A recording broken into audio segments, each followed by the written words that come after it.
Hi guys, it's Tim from Advanced In-Car Technologies, and today we are in a December 2015 Audi A6. It's got MIB2, got the Tech Pack High, so that means you've got in the MMI, so you've got the SIM card slot and things like that. The one thing this car can't have though is CarPlay. It just can't be activated on this. This car is too old to have the Audi Smartphone Interface. So what we've done is we've worked very closely with a developer and factory in Shenzhen to be able to offer a CarPlay Retrofit. It's an aftermarket system that's designed to use factory controls, screens, and all of that with nothing really extra on display. This system is different because it's the same interface that works for Audis, Porsches, Mercedes and BMW, which will, as we start installing more of these, we'll do more and more videos on different vehicles and stuff like that.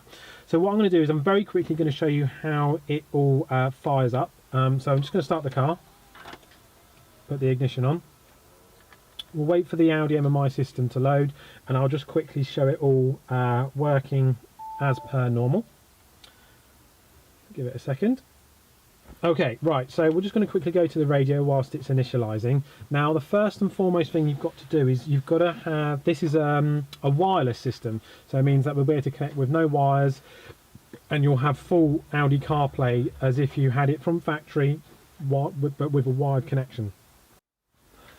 Okay, so once you've got your Bluetooth on and your Wi-Fi is on, what we're going to do is we need to get into the smartphone interface to start off with. But because this car, you have to have either aux or AMI. Now, because this car has got an aux, we have to go into media and make sure aux is selected on the screen and also in the driver's information system. Again, because it's aftermarket, this is the only way that the CarPlay audio will be able to get round. So what we need to do is we go into our phone. First off, though, we need to go into the CarPlay mode. So you push the nav button and then you'll see a very quick flick over and you'll see this screen saying all the different things it can do.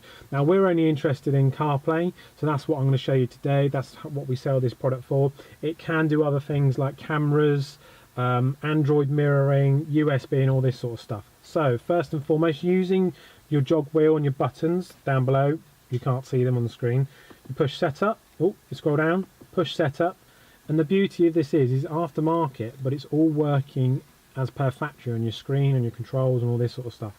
So we go into Bluetooth. We need to make sure that visibility is on, so using your button, just tick that. Give it a sec, and it's now on. Okay, so we just come out of there and go and just the return button.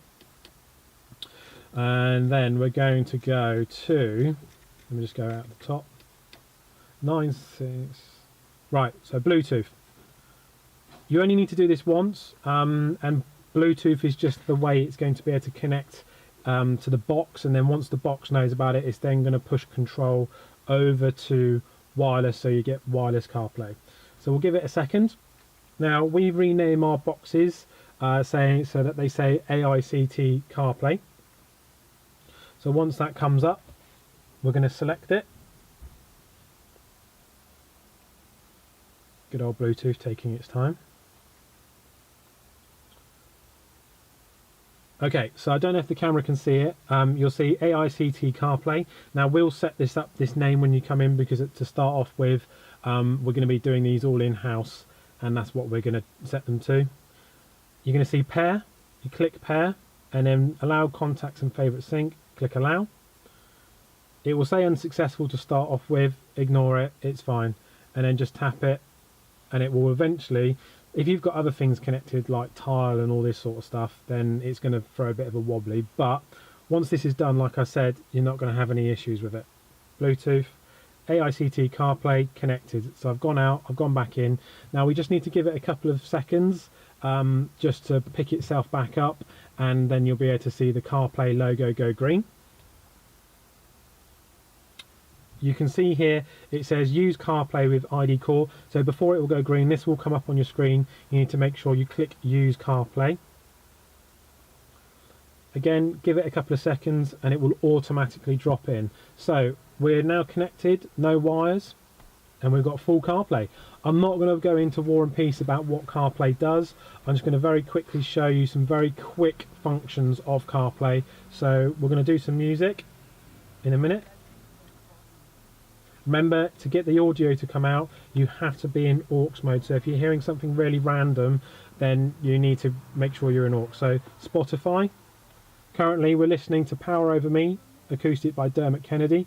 I'm going to turn it down because I don't want YouTube to get funny about playing music that we shouldn't be. And using your MMI controls, you can see it all moving along here. It's not touchscreen, and there's no steering wheel controls apart from the speak button on the steering wheel and your volume button for this Hey Siri and general audio. So if I do volume now, you probably heard that quickly come up. And also if you do the normal Hey stuff, then it will come up. All right, so let's just turn it down again. Let's go somewhere else. Google Maps. There you go, and we'll just show it on here. You can use the controls, so it's the settings, and you can choose if you want maps, satellite maps, traffic, all that sort of rubbish. And then also you can use the dictation or add a destination, whatever you want to do. Like I said, it's not a video that I'm going to do in to show how to do CarPlay. It's just to show you that we've got a car that couldn't have CarPlay from factory and it can't be activated, advanced in-car technologies, and we've now got wireless Apple CarPlay. Now what we can do is we can still come back out, hit the little home icon, and then you've got all the other stuff like Waze, WhatsApp, messages and all that. Now if you push Audi AMI, it takes you back to this start screen that we had before, and if you go back into it, you just push CarPlay. If whilst, oh, not set up, CarPlay, if you need to go back to the main car interface, you literally just push the nav on the MMI control again, and you're back to here. You can listen to your radio, you can go to your telephone. What I would suggest, once your CarPlay is all paired, is connect your phone back up to Bluetooth if it wasn't already, so that then if you do get a call through your phone whilst you're driving, you will get phone control through that, and then the CarPlay will pick up with that, which is quite cool as well. Now, to go back to CarPlay, you have to make sure you're in aux, and then push the nav button. The screen flicks over, and again, we've then got full control wirelessly. You need to give it a couple of seconds so that it can, before the controls will start kicking in, and you'll know that you're on CarPlay because this little icon goes blue here. Now when you jump out of the car and get back in later on, the CarPlay should automatically boot straight up because it sees that as the dominant feature within the car. And on the Audi systems, again, you just push the nav if it's not come up, and then you go through like I said. Yes, it is aftermarket, but it's actually very good aftermarket. It allows you to do what you want to do, gives you a really awesome CarPlay, and again, wirelessly, just put in your pocket. Now this kit, the beauty of it as well is that you can have it wired, so if you want to use your factory wire, I'm not sure why, in the majority of the cars we're going to install the lead in the glove box so it's out of the way, but like this customer, he's not fussed about having the wired function for charging, because underneath his armrest he's got a dual USB fast charge port. He's not particularly fussed about having the wired version, but that feature is there. Now, as I mentioned earlier, this unit, or this aftermarket interface that we've installed, can do other functions like cameras and all this other stuff, but at the moment we're just literally marketing it towards the CarPlay aspect because that's what most people want. Later on down the line we will allow extra functionality through cameras and all that sort of business. Now, this same interface will work with a lot of the BMWs, the newer style ones, with MBT Evo, and I believe the CIC platform. If you've got a VW Touareg, it's going to work with that, and it's also going to work with the Porsche PCM 3.1 and PCM 4. If you want to get this installed into your car, just get in touch with us, www.advanced-incar.co.uk. We'll do a load of compatibility checking. We'll ask you to send us some pictures of your screen, your controls, confirm that you've got an aux port so that we can see that aux port in action. You'll probably see this video dotted around on a few of our listings just so people can see that it is this aftermarket system that we're talking about, and it's giving you all of that extra functionality. So like I said, if you've got any questions, just drop them in the comments below. We're always happy to help, and as always, thanks for watching.